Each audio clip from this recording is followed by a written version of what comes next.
हाँ जी, मेरे प्यारे स्टूडेंट कैसे हो आप सभी लोग? स्वागत है आप लोगों का आपके अपने इस पसंदीदा चैनल जेके इस तिवारी गुरुकुल पर। तो जैसा कि आप लोगों को पता है कि इस समय आप लोगों को हम लगातार क्लास एक न्यू सीरीज महायुद्ध में दे रहे हैं, जिसमें कि कुछ क्लासें हो चुकी हैं। सो अगर आप लोगों ने उस क्लास को नहीं देखा है, तो प्लीज़ जाकर देख लीजिएगा, चैनल पर मिल जाएँगी क्लासें, क्योंकि ये सारी की सारी क्लासें आपके बोर्ड एग्ज़ाम के लिए बहुत, बहुत, बहुत ज़रूरी हैं। और जिन स्टूडेंट्स को नहीं पता कि आखिर ये महायुद्ध सीरीज है क्या, तो ये महायुद्ध सीरीज में आपको इस बचे हुए समय में पूरी की पूरी आपके बोर्ड एग्जाम की तैयारी मैथ और साइंस ही करवाई जाएगी। सो अगर आपको भी अपने मैथ और साइंस में एक अच्छा खासा मार्क्स लाना है और मैथ और साइंस से यदि आप डर रहे हो, तो टेंशन मत लो, आप हमारे चैनल को ज्वाइन कर लो। लगातार हम इस पर आपको क्लासें दे रहे हैं, शाम के समय आप आकर जुड़ जाया करो और आप अच्छे से अपना बोर्ड एग्जाम में एक बेहतर मार्क्स लाने का सपना पूरा कर सकते हो हमारे साथ जुड़कर। सो आशा करता हूं कि आप सब कुछ समझ गए हो और इस क्लास में हम आप लोगों को क्लास 10th जो है, इसमें साइंस वाले पोर्शन में आपको क्या बताया जाएगा, आपकी पूरी किताब के बहुविकल्पी महत्वपूर्ण प्रश्न बताए जाएंगे, जिसमें मैंने फिजिक्स पोर्शन से कुछ ज्यादा क्वेश्चनों को लिया है और जो बायो वाला हमारा है और जो केमिस्ट्री वाला है उसमें से कुछ कम क्वेश्चन है। तो आपको परेशान होने की आवश्यकता नहीं है। आगे आने वाली क्लास में सारा का सारा हर एक टॉपिक से हर एक क्वेश्चन को बताया जाएगा जो आपके बोर्ड एग्जाम के लिए जरूरी होगा। सो आशा करता हूं कि सब कुछ आपको समझ में आ गया है और अब बगैर टाइम बर्बाद किए हम आपकी आपकी क्लास को क्या कर रहे हैं, स्टार्ट कर रहे हैं, क्योंकि हमारे पास अब समय बचा नहीं है। सो सारे के सारे स्टूडेंट भाई क्या करेंगे, अपनी अटेंडेंस क्लास को लाइक करके फिल कर देंगे और न्यू वाले स्टूडेंट क्या करेंगे कि वो क्लास को लाइक करें और चैनल को भी सब्सक्राइब कर लें और सभी लोग अपने अन्य सभी फ्रेंड्स को बुला लो, ताकि आपके साथ वो भी स्टडी करके अपना बेहतर मार्क बोर्ड एग्जाम में ला सकें। ओके, क्योंकि जब तक हम दोनों का एक बांड नहीं बनेगा तब तक स्टडी अच्छे लेवल की नहीं हो पाएगी। सो अब हम आपकी क्लास को स्टार्ट कर रहे हैं, है ना? और आप लोग क्लास के अंत तक जरूर से जरूर भाई रुकिएगा, क्योंकि क्लास बहुत आपके लिए जरूरी है। और फिर से बोल रहे हैं, सारे स्टूडेंट भाई अपने फ्रेंड्स को वो बुला लो, क्योंकि जब तक यहाँ पर आपकी लाइक की संख्या और लाइक की संख्या नहीं दिखाई पड़ेगी ना, तब तक हमें मोटिवेशन नहीं मिलेगा और जब तक हमें मोटिवेशन मिलेगा नहीं, तब तक हम आपको बेहतरीन तरीके से स्टडी नहीं करवा पाएंगे। सो अगर आपको बहुत अच्छा सीखना है, सो भाई बच्चों को बुलाना तो जरूर से जरूर पड़ेगा। सो सारे अपने फ्रेंड्स को बुला लीजिए और अब हम आपकी क्लास को स्टार्ट कर रहे हैं। अगर हम पहले क्वेश्चन की बात करें, है ना, बहुविकल्पी ही बात हम लोग करने वाले इसमें। पहले क्वेश्चन की बात किया जाए तो पहला क्वेश्चन हमारा क्या है कि यदि आपतन कोण का मान 30 अंश है तो परावर्तन कोण का मान होगा क्या? यदि यदि आपतन, है ना, आपतन कोण का क्या मान कितना है, 30 अंश है है तो क्या परावर्तन परावर्तन कोण कोण का मान होगा होगा। और हम आपको एक बात बता दे रहे हैं कि हो सकता है कि क्लास थोड़ा ब्लर कर रही हो, अर्थात आपको अच्छे से ना दिखाई पड़ रहा हो, तो आपको परेशान होने की आवश्यकता नहीं है। आप क्या करो, थोड़ा क्वालिटी हाई कर लो वीडियो की, और वैसे ही हम क्या कर रहे हैं, बोल भी रहे हैं। आप थोड़ा क्लास की क्वालिटी हाई कर लो और अच्छे से हमारे शब्दों पर ध्यान दो। जो कुछ हम लिखेंगे वो सारा का सारा आपको बता कर लिखेंगे। कोई भी प्रॉब्लम आपको होगी नहीं इस क्लास को समझने में, समझ में। आप सीरियस होकर समझिएगा, है ना। अगर हम ऑप्शन फर्स्ट की बात करें तो क्या है, 0 अंश। अगर हम सेकंड की बात करें तो हमें क्या दिया गया है, हमें 30 अंश दिया गया है। और अगर सी की बात किया जाए तो 60 अंश दिया गया है। और अगर हम डी की बात करें तो दिया गया क्या, 45 अंश, है ना। अब आपको गेस करना है कि आखिर इसमें कौन सा ऑप्शन राइट होगा। आप समझो, जिन बच्चों को पता है वो क्या करें, तुरंत कमेंट करके बताएं कि सर ये वाला राइट होने वाला है। जिनको नहीं पता वो आप समझो, देखो क्या होने वाला है। इन्होंने क्या बताया, यदि आपतन कोण का मान कितना है, 30 अंश है, तो परावर्तन कोण का मान क्या होगा, है ना। और अगर आपने अपना साइंस के फिजिक्स के पोर्शन का पहला चैप्टर प्रकाश का परावर्तन और अपवर्तन वाला चैप्टर पढ़ा है, तो उसमें आपको ये जरूर जरूर पढ़ाया गया होगा। तो आप सभी को पता है कि प्रकाश के परावर्तन में ही हमारा क्या, आपतन और परावर्तन कोण आता है ना। यानी कि मान चलो क्या है, ये कोई आपकी क्या है, एक चिकनी पॉलिशदार सतह है ना। ये क्या है, आपकी एक चिकनी पॉलिशदार सतह। यहाँ पर क्या हुई, एक प्रकाश किरण आई, है ना, और फिर क्या हुई, उसी माध्यम में लौट गई। इसी को क्या बोला जाता है, आपका परावर्तन बोला जाता है। और परावर्तन में जो ये वाला एंगल होता है, ये क्या होता है, आपतन, इसे हम आई से प्रदर्शित करते हैं। और ये वाला एंगल जो होता है वो क्या होता है, आपका परावर्तन, इसे हम क्या, आर से प्रदर्शित करते हैं। तो आपको बताया गया है इस क्या, प्रकाश के परावर्तन की घटना में, कि जो हमारा आपतन कोण यानी आई होता है वो क्या होता है, परावर्तन कोण क्या, आर के बराबर होता है। अर्थात जितने अंश पर आपकी किरण आ रही है उतने ही अंश पर आपकी किरण क्या होगी, परावर्तित होगी। अर्थात अगर हम इस क्वेश्चन से बात करें तो अगर हमारा जो आपतन कोण है वो कितना है, 30 है तो हमारा परावर्तन कोण भी कितना हो जाएगा, 30 अंश हो जाएगा। अर्थात आपका जो बी ऑप्शन है वो क्या है, राइट होने वाला है। आया समझ में? आपका जो ऑप्शन नंबर बी है वो क्या हो रहा है, राइट होने वाला है। एक बात ये समझो कि आपको पढ़ाने वाला तो बहुत टीचर मिल जाएगा, मगर समझाने वाला बहुत ही कम मिलने वाला है। सो हम केवल आपको टिक नहीं लगवाने वाले। ये नहीं कि भाई ये क्वेश्चन का ये राइट होगा, टिक लगा लो। केवल हम जाने कि आखिर ये टिक लगाया है या हम रटकर आए हैं, बल्कि हम आपको सिखाने आए हैं, रटकर नहीं आए। हम आपको सिखाने आए हैं और हर एक क्वेश्चन का कॉन्सेप्ट आपको एक्सप्लेन करने वाले हैं।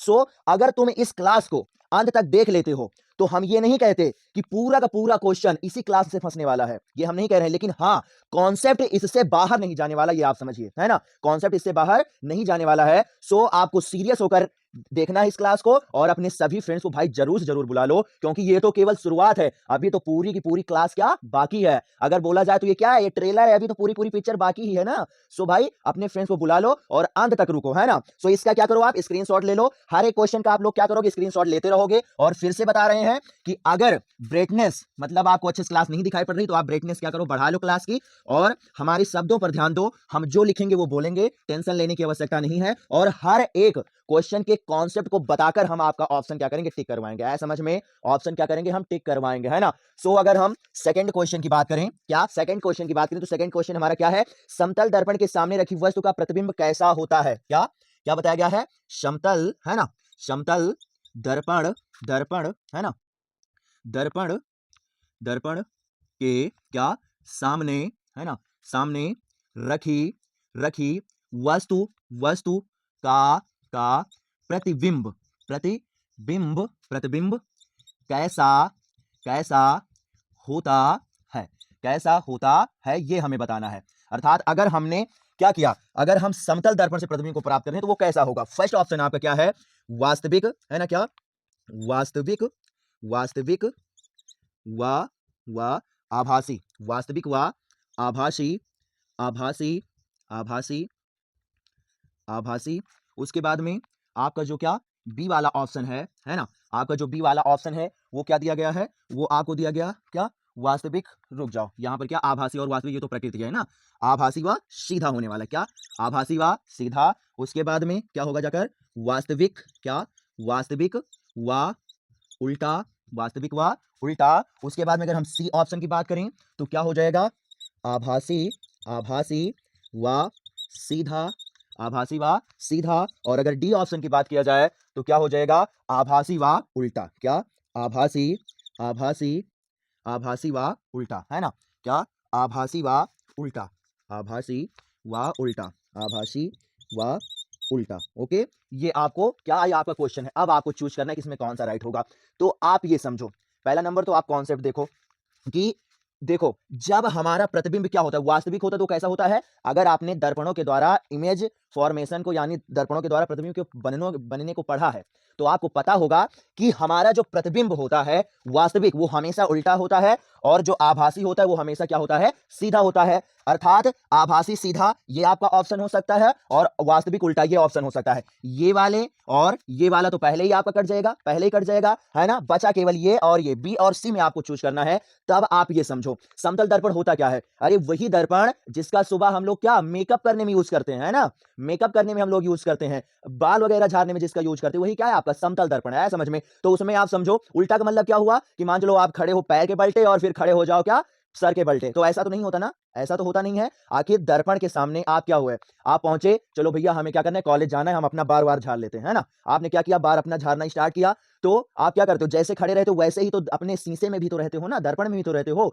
पलट तो जाते नहीं हो आप, सर के बल्टे तो आप हो नहीं जाते। इसका मतलब क्या हुआ जाकर कि जो समतल दर्पण है वो क्या आभासी प्रतिबिंब बनाता है और आभासी होगा तो क्या होगा, सीधा होने वाला है। आया समझ में, कैसा आभासी और सीधा बनाता है। सो क्या हो जाएगा, ये क्या होगा आपका आज सी वाला आपका क्या होगा, राइट हो जाएगा और वो वाला क्या होगा, वो भी हमारा क्या होगा, गलत हो जाने वाला है। आया समझ में, आया समझ में। अगर अभी भी नहीं समझ में आया तो ये आप समझो, जैसे मान चलो ये हमने क्या ले लिया, ये ले लिया हमने समतल दर्पण, उसके बाद हमने ये क्या ली, मुख्य अक्ष ली। अगर हम यहाँ पर क्या करेंगे, अगर हम यहाँ पर वस्तु को रखेंगे, मान चलो ये ए बी वस्तु है तो यहाँ पर हमें क्या होगा, ए बी वस्तु मिल जाने वाली है ना। आया समझ में, आया समझ में? V डैश और A डैश ये वस्तु हमें मिल जाएगी और आप देख सकते हो ये क्या है, सीधी ही तो है ना, तो ऐसा ही प्रतिबिंब क्या होता है हमें प्राप्त होता है। बताओ आया समझ में? आया समझ में ना? इस क्वेश्चन का पूरा पूरा कॉन्सेप्ट समझ में आ गया? स्क्रीनशॉट आप इसका ले लो, आप क्या करो इसका स्क्रीनशॉट ले लो और उसके बाद में हम थर्ड वाले क्वेश्चन पर चल रहे हैं ना, थर्ड वाले क्वेश्चन पर चल रहे हैं। सो भाई आप समझ सकते हो कि ऐसे ही हम आपको हर एक क्वेश्चन का कॉन्सेप्ट बताने वाले हैं और ऐसे ही हमारे चैनल पर हमारे द्वारा मैथ्स और साइंस दोनों क्लासें कॉन्सेप्ट के साथ ही सिखाई जाती हैं।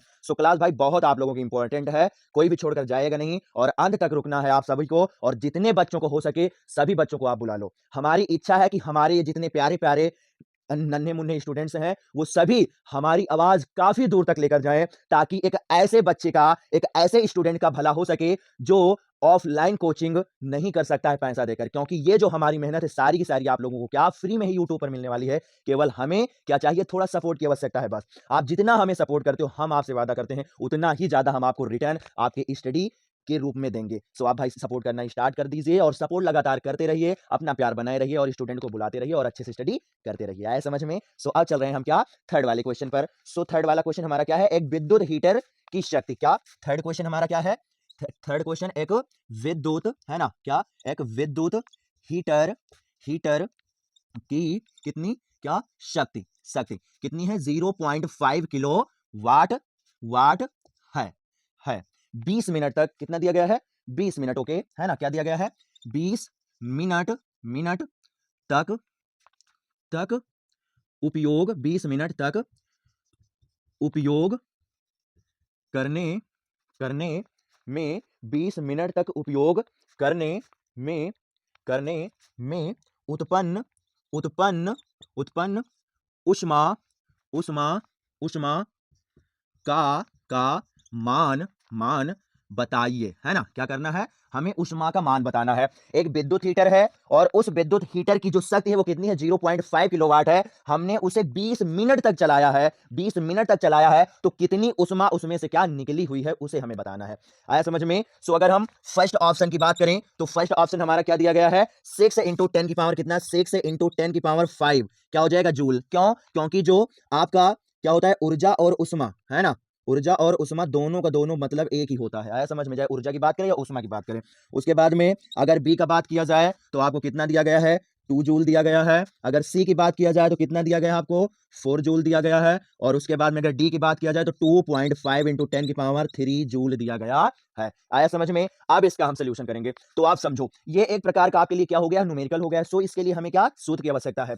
सो इसी पर हम आपको एक इंपॉर्टेंट बात बता रहे हैं कि हमने इस महायुद्ध सीरीज की सबसे फर्स्ट क्लास आपके फिजिक्स के बोला जाए तो सूत्रों पर ही दी है। तो अगर आप ये समझ लीजिए कि बगैर सूत्र के आप कोई भी न्यूमेरिकल नहीं सॉल्व कर सकते हो और अगर आपको न्यूमेरिकल सॉल्व करने में महारत हासिल करनी है, अर्थात ऐसा होना कि हर एक न्यूमेरिकल हम बड़े आसानी से सॉल्व कर लें, तो आपको सूत्र का आना बहुत जरूरी है। और अगर आपको सूत्र सीखना है एकदम कॉन्सेप्ट के साथ एक ही क्लास में, सो इससे पहले वाली क्लास हमने दी है, आप जरूर जरूर जाकर देख लीजिएगा, चैनल पर मिल जाएगी। बहुत इंपॉर्टेंट भाई आप लोगों के लिए वो क्लास है। अगर तुम्हें न्यूमेरिकल सॉल्व करना सीखना है तो आपको सूत्रों को आना जरूरी है। और न्यूमेरिकल आपके बोर्ड एग्जाम में जरूर जरूर पूछे जाते हैं, ये आप समझ लो। बगैर न्यूमेरिकल के बेहतर मार्क्स लाना संभव नहीं है। तो अगर बेहतर मार्क्स लाना है तो आपको सूत्र आना चाहिए और सूत्र आने के लिए उस क्लास को आपको जरूर जरूर देखना पड़ेगा। आया समझ में? सो जरूर जरूर आप लोग इस क्लास को समाप्त होने के बाद में आप देख लीजिएगा उसे। आया समझ में? आया समझ में? आप समझो इसे हम सॉल्व कैसे करेंगे। तो सबसे पहले तो आप समझो जो उष्मा होती है ना, क्या उत्पन्न उष्मा, उष्मा यानी हीट, इसे हम कैसे एच से प्रदर्शित करते हैं। आप समझो एच से भी प्रदर्शित किया जाता है, कहीं कहीं पर आपको डब्ल्यू भी दे सकते हैं और क्यू भी दे सकते हैं, तो आप कंफ्यूज नहीं होइएगा। चाहे आप एच दे दो, चाहे डब्ल्यू या क्यू, कोई भी मान ले सकते हो, टेंशन आपको नहीं लेना है ना। तीनों का मतलब लगभग एक ही होता है, मगर अगर अधिकतर की बात किया जाए तो हम लोग क्या करते हैं एच ही यूज करते हैं। ओके ठीक है। अब ये बराबर किसके होता है, तो आपने एक सूत्र इसका पढ़ा होगा, क्या वी आई टी, क्या पढ़ा होगा बी आई टी। और हमें यहां पर दे क्या रखा है, तो शक्ति यानी क्या P का मान दे रखा है और क्या समय यानी T का मान दे रखा है। और हमें क्या होता है बी आई टी, ये सूत्र होता है। और इसमें इसमें जो ये हमारा बी आई है ये क्या होता है, ये P के बराबर होता है। ये क्या P के बराबर होता है। सो हम क्या इस बी आई के स्थान पर क्या लिख सकते हैं, क्या लिख सकते हैं P लिख सकते हैं। अर्थात इस बी आई टी के स्थान पर क्या बी आई के स्थान पर आ जाएगा P और ये हो जाएगा आपका T। यानी एक हमें क्या मिल जाएगा, ये नया सूत्र मिल जाएगा, हीट बराबर क्या शक्ति गुणते समय। जितनी शक्ति है और जितना समय क्या करो आप दोनों का मल्टीप्लाई कर दो, निकल आएगा। अब शक्ति की बात कितना किया गया 0.5 किलो वाट है ना, 0.5 किलो वाट। तो इसका क्या हो जाएगा आपका, आप समझो 0.5 किलोवाट, तो ये किलोवाट में है, हमें वाट में चेंज करना पड़ेगा। तो ये क्या हो जाएगा, अगर हम इसे वाट में चेंज करेंगे तो कितना मिलने वाला है, ये यहाँ से हमें क्या मिलेगा 5 इंटू 10 की पावर कितना 2, ये मिलने वाला है। सो आप लिख दीजिए कितना हो जाएगा 5 इंटू 10 की पावर कितना आपका 2, ये हो जाएगा। ओके ठीक है। और उसके बाद में अगर उसकी बात करें कितना है 20 मिनट है ना, 20 मिनट से कितना हो जाएगा आपका 20 मिनट को अगर आप क्या करोगे सेकंड में कन्वर्ट करोगे कितना मिलने वाला है आपको 1200 सेकंड मिलने वाला है ना। तो क्या हो जाएगा आपको 12 सेकंड मिल जाएगा। अब 12 पंचे कितना बनने वाला है यहाँ पर 60, 60 को आप क्या लिख सकते हो 6 गुणे 10, 6 गुणे 10 आप ये लिख सकते हो। समझो 10 की पावर 2 ये 10 की पावर 2 ये हो जाएगा और 10 की पावर 1 अर्थात कितना बन जाएगा 10 की पावर 5 है ना। कितना बन जाएगा आपका 10 की पावर 5 जूल, जूल अर्थात जो आंसर आने वाला है वो कितना आ जाएगा 6 इंटू 10 की पावर 5 जूल, यानी कि आपका ऑप्शन नंबर क्या हो जाएगा ए वाला राइट हो जाएगा। बताओ आया समझ में, आया समझ में ना, आया समझ में ना। आप देख सकते हो पूरा पूरा कॉन्सेप्ट हमने इसे एक्सप्लेन कर दिया है ना। इसका स्क्रीनशॉट लो जल्दी से आप और उसके बाद नेक्स्ट क्वेश्चन पर चल रहे हैं। थोड़ा स्पीड हम बढ़ा रहे हैं भाई, है ना। आप प्रत्येक क्वेश्चन समझने की कोशिश कीजिएगा, हम स्पीड थोड़ा बढ़ा रहे हैं आपको एक्सप्लेन करने की, नहीं तो फिर क्या होगी कि क्लास भी आपकी लंबी हो जाएगी और आपको कम कम क्वेश्चन भी मिलेंगे जाकर। आया समझ में, है ना। मगर फिर बात कह रहे हैं भाई, अगर अभी तक आपने क्लास को नहीं लाइक किया तो क्लास को लाइक कर दो और चैनल को जरूर जरूर नए वाले बच्चे सब्सक्राइब कर लें और बच्चों को भी आप बुला लीजिए, है ना। अगर हम चौथे क्वेश्चन की बात किया जाए तो क्या दिया गया, किस रंग के प्रकाश का अपवर्तनांक अधिक होता है ना। क्या चौथा, चौथा क्या है, किस किस रंग के प्रकाश का अपवर्तनांक अधिक होता है ना। किस रंग के प्रकाश, है ना, प्रकाश, प्रकाश का क्या अपवर्तनांक, है ना, अपवर्तनांक अधिक अधिक होता है ना। आखिर ऐसा कौन से रंग वाला प्रकाश है जिसका अपवर्तनांक जो होता है वो क्या होता है अधिक होता है। सो ऑप्शन फर्स्ट की बात करें तो क्या दिया गया है, पहला आपका नीला, है ना, क्या नीला। और बी की बात किया जाए तो क्या दिया गया है आपको पीला, है ना, पीला। और अगर सी की बात करें तो क्या दिया गया आपको हरा दिया गया है। और डी की बात करें तो क्या दिया गया है बैंगनी, है ना, क्या बैंगनी, है ना, क्या दिया गया बैंगनी दिया गया है समझ में। तब आप समझो अगर इस क्वेश्चन के हम कॉन्सेप्ट की बात करें तो आप लोगों ने क्या पढ़ा होगा, वर्ण विक्षेपण पढ़ा होगा। वर्ण विक्षेपण क्या होता है, जब कोई श्वेत प्रकाश प्रिज्म के एक सतह पर पड़कर अपने क्या सातों समूहों में मतलब सातों भागों में क्या होता है डिवाइड हो जाता है तो उसी को क्या बोलते हैं हम प्रिज्म मतलब प्रकाश का वर्ण विक्षेपण बोलते हैं। आया समझ में, क्या बोला जाता है प्रकाश का वर्ण विक्षेपण बोला जाता है। आया समझ में। यहां पर क्या आता है, सबसे नीचे क्या आता है आपका बैंगनी आता है, क्या बैंगनी। आया समझ में, सबसे नीचे क्या आता है बैंगनी आता है और सबसे ऊपर क्या आता है आपका लाल आता है ना। क्या आता है आपका लाल आता है, सबसे नीचे क्या आता है बैंगनी और सबसे ऊपर आता है लाल। इसे क्या बोलते हैं, इसे बोला जाता है विचलन। आया समझ में। तो जिसका विचलन, आया समझ में, जिसका विचलन कम होता है उसका क्या होता है, जो हमारा अपवर्तनांक होता है वो क्या होता है कम होता है। तो आप समझ सकते हो इसका जो विचलन है ना, लाल रंग के प्रकाश का जो विचलन है, क्या विचलन, विचलन यानी अपने रास्ते से क्या मुड़ना, अपने रास्ते से मुड़ना। ये कम मुड़ रहा है, ये ज्यादा मुड़ रहा है ना, तो इसका जो विचलन है वो क्या कम है, इसलिए इसका जो अपवर्तनांक होगा, समझो अपवर्तनांक, है ना, अपवर्तनांक वो क्या होगा, वो क्या होगा, वो कम हो जाएगा। आया समझ में, अपवर्तनांक क्या होगा इसका, अपवर्तनांक क्या होगा इसका, वो कम हो जाएगा, है ना। मगर अगर हम इसकी बात करें तो इसका जो विचलन है ना, वो क्या है अधिक है ना। विचलन क्या है इसका कम है और इसका जो विचलन है वो क्या है आपका अधिक है, अधिक है। इसलिए इसका जो अपवर्तनांक बनने वाला है, जो क्या आपका अपवर्तनांक बनने वाला है ना, वर्तनांक वो क्या होगा, वो भी क्या होगा आपका अधिक हो जाएगा। बताओ आया समझ में, वो भी क्या होगा अधिक हो जाएगा। अर्थात अगर बात करें तो यहाँ पर बैंगनी आपको दिखाई दे रहा है ना, यानी ऑप्शन नंबर आपका क्या हो जाएगा डी राइट हो जाएगा। यानी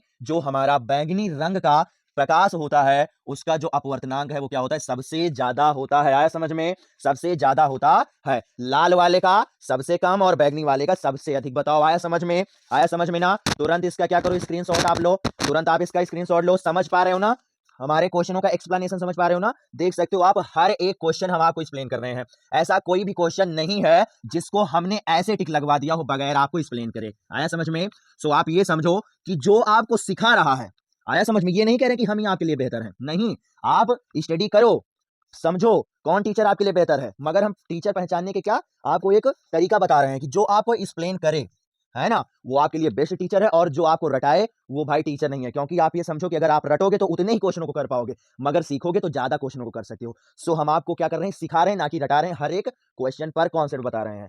सो भाई आपको क्लास देखना तो बनता है और हमारे साथ जुड़ना भी बनता है। और हम गारंटी लेते हैं कि अगर आप हमारे ऊपर विश्वास करके जुड़ोगे ना तो आपका हम विश्वास तोड़ेंगे नहीं। और फिर अपनी और तुम्हारी मेहनत हम लोग दिखाने वाले हैं, क्या बोर्ड एग्जाम के बाद जब रिजल्ट आएगा तब, है ना। सो आप जुड़े रहो और अच्छे से स्टडी करो। मैथ और साइंस की सारी गारंटी हमारी, बेहतर मार्क्स जरूर जरूर आएगा। बस ये कि आप सपोर्ट करते रहो और अपने सारे फ्रेंड्स को क्या करो बुलाते रहो। ये क्या हो गया, चौथा हो गया। पांचवी वाले की बात करें, है ना, तो पांचवा वाला क्या दिया गया, R1 व R2 प्रतिरोध के दो तार है ना, क्या दिया गया है, R1 व R2 प्रतिरोध है ना, क्या प्रतिरोध के दो तार किसमें है, श्रेणी क्रम, क्या श्रेणी क्रम में क्या जुड़े, श्रेणी क्रम में क्या जुड़े हैं, है ना, जुड़े हैं तो इनका क्या तुल्य प्रतिरोध होगा, क्या तुल्य प्रतिरोध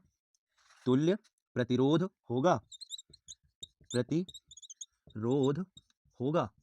ओके, अगर दो तार हमारे श्रेणी क्रम में जुड़े हैं तो उनका तुल्य प्रतिरोध क्या होने वाला है, इसकी बात की जा रही है ना। ऑप्शन ए आपका ये दिया गया है। ऑप्शन अगर बी की बात करें तो आपको क्या दिया गया है, R1 माइनस R2। अगर सी की बात किया जाए तो क्या, R1 प्लस R2 अपान में R1 डॉट R2। उसके बाद में अगर डी की बात किया जाए तो क्या दिया गया आपको, R1 माइनस R2 और अपान में R1 डॉट R2 ये दिया गया है। आया समझ में। अब आप समझो क्या होता है। सबसे पहले अगर हम बात करें कॉन्सेप्ट की बात करें, जितने बच्चों को पता है वो क्या करें, आप भाई मतलब चैट में बताओ, और जिनको नहीं पता वो कॉन्सेप्ट देखो। जैसे समझो, श्रेणी की बात क्या होती है, तो श्रेणी मतलब एक का सर जोड़ दो और एक का पूंछ जोड़ दो, है ना। तो श्रेणी क्रम संयोजन की बात किया जाए, तो क्या होता है, एक के बाद एक। जैसे मान चलो ये है ना, ये आपको ये दिया गया, ये क्या है, श्रेणी क्रम संयोजन है। अगर मान चलो ये R1 है, ये R2 है और ये क्या है, R3 है, तो इसमें जो हमारा तुल्य प्रतिरोध आता है वो क्या होता है, R1 plus R2 plus R3 होता है ना। और अगर हम n प्रतिरोधों के लिए बात करें तो आप क्या कर सकते हो, डॉट डॉट डॉट प्लस क्या Rn कर सकते हो, यानी जितने प्रतिरोध होंगे उनके लिए आप यूज कर सकते हो। ओके, मगर अगर इसी में हम क्या करें, समांतर क्रम है ना, समांतर क्रम की बात करें, समांतर क्रम, तो उसमें क्या होता है कि सारे के सारे प्रतिरोध जो होते हैं वो क्या होते हैं, एक ही पॉइंट से ऐड रहते हैं ना। सारे के सारे जो प्रतिरोध होते हैं वो हमारे क्या होते हैं, एक ही पॉइंट से हमारे जुड़े रहते हैं। जैसे मान चलो ये दो आपका क्या है, जुड़ा हुआ है ना, ये क्या है आपका, ये दो मान चलो जुड़ा हुआ है, तो ये भी यहीं से जुड़ा है, ये भी यहीं से जुड़ा है। ये मान चलो R1 है आपका और ये क्या है आपका R2 है। तो यहाँ पर जो तुल्य मिलने वाला है वो क्या मिलेगा, 1 अपान, तुल्य का मतलब समझ लो ना, कुल प्रतिरोध 1 अपान R बराबर क्या हो जाएगा, 1 अपान R, 1 प्लस 1 अपान R2 और प्लस अगर हम n की बात करें तो क्या हो जाएगा, डॉट डॉट डॉट प्लस में 1 अपान Rn। बताओ आया समझ में, सो ये है आपका इस क्वेश्चन का पूरा कॉन्सेप्ट। आया समझ में। जब श्रेणी क्रम में हम प्रतिरोधों को जोड़ेंगे तो ये सूत्र बनता है, और जब समांतर में जोड़ते हैं तो हमारा क्या बनता है, ये बनता है। अब इन्होंने क्या बताया है कि दो तार हैं और दो तारों को क्या करना है, हमें जोड़ना, तो क्या बन जाएगा, R बराबर R1 प्लस R2, दो ही है ना, तो R बराबर R1 प्लस R2 केवल यहां तक आने वाला है। सो आप देख सकते हो ये कौन सा, ये माइनस वाला, ये प्लस वाला है ना, यानी ऑप्शन नंबर ए क्या हो जाएगा आपका, राइट हो जाएगा। बताओ आया समझ में, आया ना समझ में। स्क्रीनशॉट आप लो, इसका आप स्क्रीनशॉट लो तुरंत भाई, जल्दी से, है ना, तुरंत आप क्या करो, इसका स्क्रीनशॉट लेते रहो। उसके बाद में अगर हम छठवें क्वेश्चन की बात करें तो छठवां क्वेश्चन हमारा क्या दिया गया है, छठवें क्वेश्चन की अगर हम बात करें तो छठवां क्वेश्चन हमारा क्या है कि क्या बताया गया है भाई, फ्यूज तार का गलनांक डॉट डॉट डॉट तथा प्रतिरोध होता है ना। क्या दिया गया है, सातवां नहीं छठवां वाला है ना। ओके ठीक है, क्या बताया गया है, फ्यूज तार का क्या गलनांक है ना, फिर क्या, डॉट डॉट डॉट तथा प्रतिरोध डॉट डॉट डॉट होता है ना। क्या करना है, इसमें हमें फिल करना है क्या होता है क्या नहीं होता है। अब जिस ऑप्शन से आपको लेना है ना, क्या, जैसे आप समझो क्या कह रहे हैं, फ्यूज तार का गलनांक क्या होता है वो आपको बताना है, और प्रतिरोध क्या होता है वो आपको बताना है, इसी ऑप्शन से चूज करके। तो ऑप्शन में ए क्या दिया गया है आपको, कम कॉमा कम, यानी दोनों पर क्या भरा जाएगा, कम भरा जाएगा, यहां पर भी कम वहां पर भी कम। अगर बी की बात करें तो क्या दिया गया आपको, अधिक कॉमा क्या, अधिक है ना, अधिक कॉमा अधिक कॉमा अधिक। उसके बाद में अगर हम क्या करें, सी की बात करें तो क्या दिया गया हमारा, अधिक कॉमा कम। और अगर डी की बात करें तो क्या हो जाएगा हमारा, कम कॉमा अधिक, कम कॉमा अधिक। ये आप समझो क्या होता है। जैसे आप समझो फ्यूज तार क्या होता है, फ्यूज तार एक ऐसा तार जो कि एक ऐसे ही स्थान पर जोड़ा जाता है कि अगर मान चलो घर में जो हमारी लाइट के तार हैं, अगर कुछ घर में कुछ प्रॉब्लम होती तो वो क्या हो, तुरंत क्या हो, जल जाए और कनेक्शन कट जाए। सिंपल सी बात करें तो आप समझो, जब शॉर्ट सर्किट होता है ना, जब घर पे क्या होता है, शॉर्ट सर्किट होता है, लघुपतन जिसे हिंदी में बोलते हैं, लघुपतन जब होता है तो क्या होता है, वो जो तार होता है फ्यूज वाला तार, वो क्या होता है, जल जाता है। इसका मतलब क्या, जैसे आप समझो कि धारा ज्यादा क्या हुई, हमारा क्या होगा कि अगर तार में धारा ज्यादा आ गई तो क्या होगा, प्रतिरोध उसका क्या होता है, प्रतिरोध उसका क्या होता है, अधिक होता है, प्रतिरोध उसका अधिक होता है, यानी वो क्या करेगा, विद्युत धारा को ज्यादा बहने नहीं देगा, उतना ही बहने देगा जितना उसे क्या है आवश्यकता है घर में, उतना ही बहने देगा। तो क्या होता है कि विद्युत धारा ज्यादा हो जाएगी, बहेगी कम, तो क्या होगा कि वो तार क्या होगा, धीरे धीरे गर्म होने लगेगा। वो जब गर्म होने लगेगा तो उसका क्या होता है, जो हमारा गलनांक होता है वो कम होता है, इसलिए वो क्या होता है, जल जाता है। और जब जल जाता है तो क्या होते हैं, जो हमारे जो लाइट से, बिजली से अर्थात विद्युत से चलने वाले जो यंत्र हैं वो सारे के सारे जलने से क्या होते हैं, बच जाते हैं और हमारा नुकसान होने से बच जाता है। समझ में, इसीलिए फ्यूज तार जोड़ा जाता है। तो अगर बात किया जाए तो फ्यूज तार में जो हमारा क्या होता है, गलनांक होता है वो क्या होता है, कम होता है। क्यों, जैसे ज्यादा धारा होगी तैसे क्या होगा, गल जाएगा, है ना। और प्रतिरोध क्या होता है, अधिक होता है। क्यों, क्योंकि जितना घर में हमें आवश्यकता है उतना ही विद्युत धारा जाएगी, ज्यादा नहीं जाएगी। अर्थात आपका ऑप्शन नंबर जो डी होगा वो क्या हो जाएगा, राइट हो जाने वाला है। बताओ आया समझ में, आया समझ में। जो हमारा फ्यूज तार होता है उसका क्या गलनांक कम होता है। क्यों, क्योंकि ज्यादा समय तक विद्युत धारा ना प्रवाहित हो, है ना। जैसे विद्युत धारा ओवर हो तैसे वो क्या हो, गल जाए, नष्ट हो जाए, है ना। तो लघुपतन होने के बाद जब वो जलता है ना तभी लघुपतन होता है, और हमारे क्या है, सारे सारे यंत्र बच जाएं। और प्रतिरोध अधिक होता है क्योंकि ज्यादा धारा ना जा पाए, नहीं पता चले कि हमने क्या किया, फोन लगाया और ज्यादा धारा आ रही तार में, बस क्या हुआ, फोन ही हमारा बढ़ गया। आया समझ में, ऐसा होता है ना। सो ये रीजन है। इसका क्या करो, आप स्क्रीनशॉट ले लो, इसका क्या करो, आप स्क्रीनशॉट ले लो। और उसके बाद में अब हम आपको क्या करें, थोड़ा कुछ केमिस्ट्री के भी क्वेश्चन दे देते हैं ना, थोड़ा कुछ केमिस्ट्री क्वेश्चन दे देते हैं। तो सातवां क्वेश्चन जो हमारा है वो क्या है, उन्होंने कहा कि पोटास एलम का आप क्या करो भाई, सूत्र बताओ। क्या, पोटास एलम का आप सूत्र बताओ, सातवां क्वेश्चन है ना। क्या, पोटास एलम, पोटाश एलम। अगर आपको पता है तो आप कमेंट तुरंत करो, और अगर नहीं पता तो आप समझो। ये पोटास एलम क्या होता है, तो इसे बोलते हैं हम क्या, फिटकरी। पोटास एलम जो होता है वो फिटकरी होते हैं ना, फिटकरी, फिटकरी है ना। ये जो पोटास एलम होता है ये क्या होता है, फिटकरी। इसका क्या बताना है, रासायनिक सूत्र। क्या, रासायनिक, रासायनिक सूत्र बताइए, बताइए, ओके, है ना। पोटास एलम का जो रासायनिक सूत्र है वो हमें क्या करना है, बताना है, बताइए। तो ऑप्शन नंबर ए हमारा दिया गया है, क्या दिया गया है, Al2SO4, ओके। उसके बाद में बी जो दिया गया है वो क्या दिया गया है, K2SO4, K2SO4 का क्या, होल थ्राइज। और जो हमारा क्या है कि सी वाला, सी वाला जो है वो हमें क्या दिया गया, H2O दिया गया है ना। और उसके बाद में जो डी वाला है वो क्या दिया गया है, K2SO4.Al2SO4 का होल थ्राइज, है ना। K2SO4, K2SO4.Al2SO4 का क्या, होल थ्राइज डॉट 24H2O, है ना, डॉट 24 आया समझ में, है ना। तब आप समझो क्या होगा जाकर। तो ये तो सबका पता है, ये क्या होता है, जल का होता है, सबको पता है। ये भी आपका नहीं होने वाला है, ये भी नहीं आपका होगा जाकर, है ना। सो बचा हुआ जो ऑप्शन नंबर ये आपका क्या, डी है, ये हो जाएगा। अब इसमें कुछ एक्सप्लेन करने वाला नहीं है तो इसलिए इसमें क्या कुछ एक्सप्लेन नहीं कर रहे हैं ना। जितने अगर आप लोगों ने मतलब साइंस के अगर आप स्टूडेंट हो, सिंपल सी बात, साइंस के स्टूडेंट रहोगे ही, क्योंकि क्या है कि ये तो होता ही है आपका क्लास 10th में, है ना। तो आप लोगों ने इसे छोटी क्लास में ही पढ़ लिया होगा, है ना। आपने विज्ञान में छोटी क्लास में पढ़ लिया होगा। फिटकरी का जो सूत्र होता है वो क्या होता है, सिंपल सी बात, K2SO4 L2SO4 का होता है डॉट 24H2O। ये सारे के सारे बच्चे को पता है। अगर आप 3 से 4 क्लास वाले बच्चे से अगर पूछोगे ना, अगर वो साइंस स्टडी कर रहा है तो उसे भी पता होगा, वो बड़े आराम से बता देगा, है ना। ये क्या होता है, फिटकरी का सूत्र होता है, जिसे हम क्या बोलते हैं, पोटास एलम बोलते हैं। यहाँ पर हमने आपको दोनों का दोनों नाम लिख दिया है। हो सकता है इसी नाम से पूछा जाए तो आप लोग कंफ्यूज हो जाओ। तो ये जो पोटास एलम होता है इसी को क्या बोलते हैं, फिटकरी बोलते हैं। समझ में, स्क्रीनशॉट आप लो इसका, इसका क्या करो, आप स्क्रीनशॉट लो। उसके बाद में जो हमारा क्या है 8वां क्वेश्चन है वो क्या बताया जा रहा है वो आप समझो, है ना। क्वेश्चन नंबर 8, क्वेश्चन नंबर 8 वो क्या है, क्या दिया गया है आपको, ये भी केमिस्ट्री का ही है। क्या बताया गया, संतुलित रासायनिक समीकरण। क्या, संतुलित, संतुलित रासायनिक, रासायनिक क्या, समीकरण, है ना।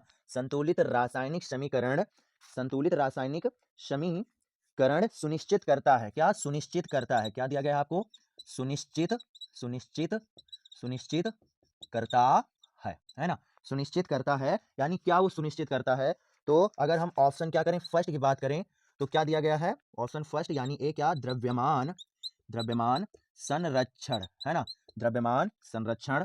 अगर बी की बात किया जाए तो क्या दिया गया, ऊर्जा संरक्षण, है ना। क्या, ऊर्जा संरक्षण, ऊर्जा संरक्षण, ओके।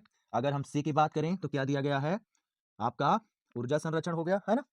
द्रव्यमान संरक्षण, ऊर्जा संरक्षण, ताप संरक्षण। क्या, ताप संरक्षण, ओके।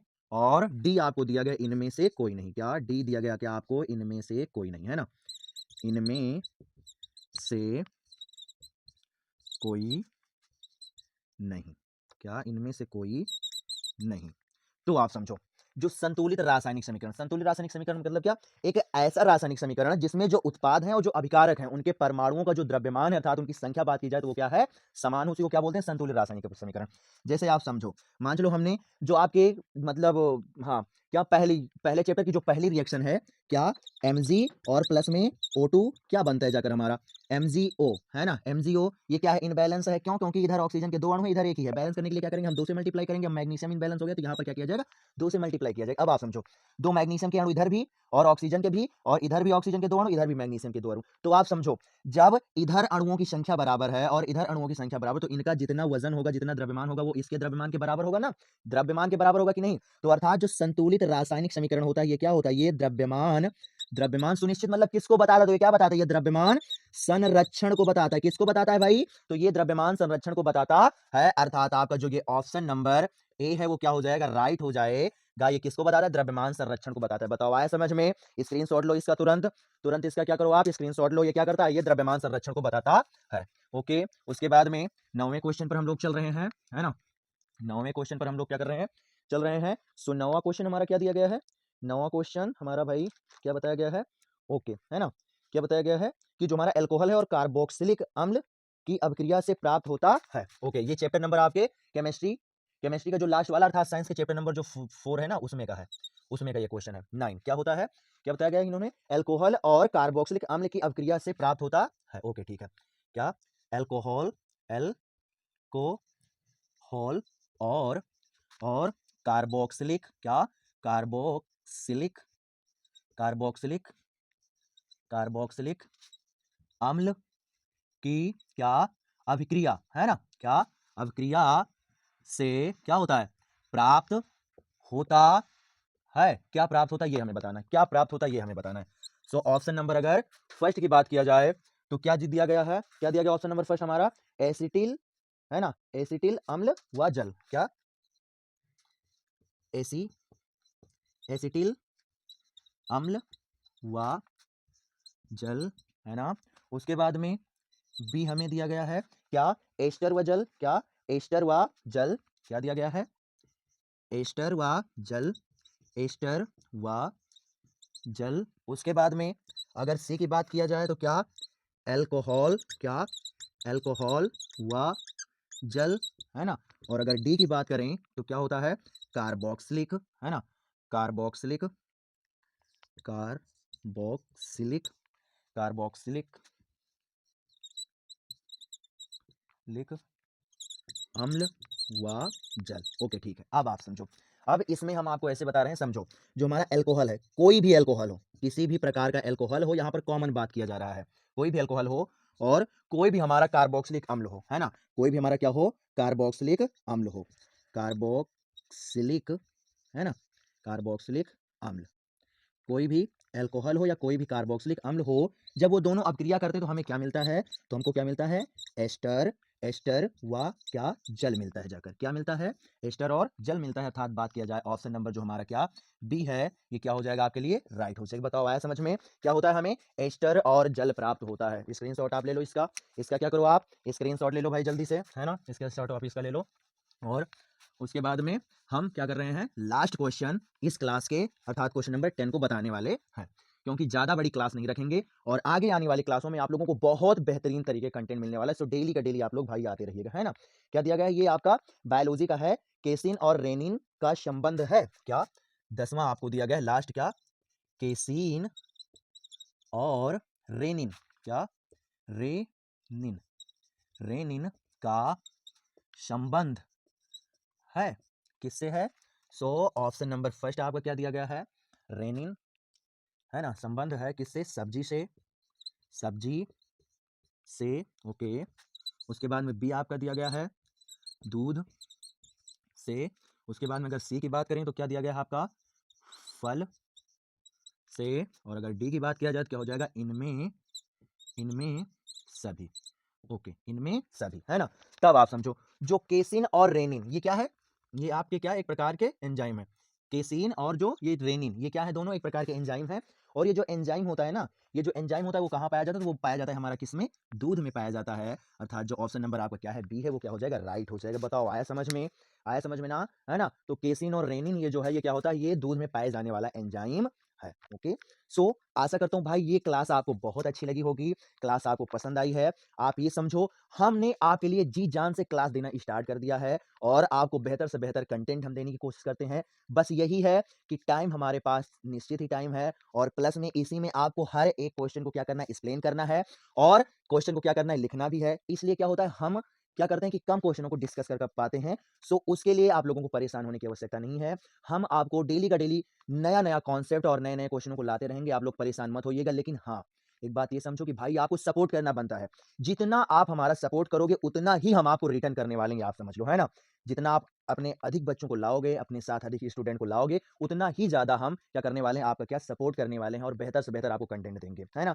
सो आशा करता हूँ आपको समझ में आया होगा, है ना? हमने कम सम इतना समय लिया है, इतने समय में 10 क्वेश्चन बताए, लेकिन ये समझो, ये जो 10 क्वेश्चन है ना, ये 10 क्वेश्चन 20 और 30 क्वेश्चनों के बराबर है, क्योंकि हमने यहाँ पर क्या किया? एक्सप्लेन किया है, केवल टिक नहीं लगवाया है।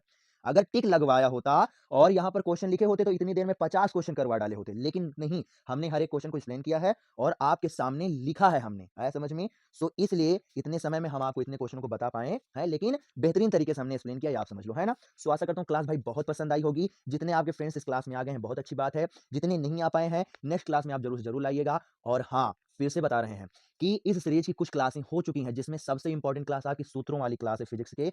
सो अगर आपने उन क्लास को नहीं देखा है ना, तो ज़रूर जाकर देख लीजिएगा। और ओके फिर बाय बाय स्टूडेंट, मिलेंगे आप लोगों को एक नई क्लास में, एक नए टॉपिक और नए कॉन्सेप्ट के साथ। ओके, बाय बाय स्टूडेंट, चलते हैं और फिर मिलेंगे एक नए क्लास में, है ना? Okay, bye bye student.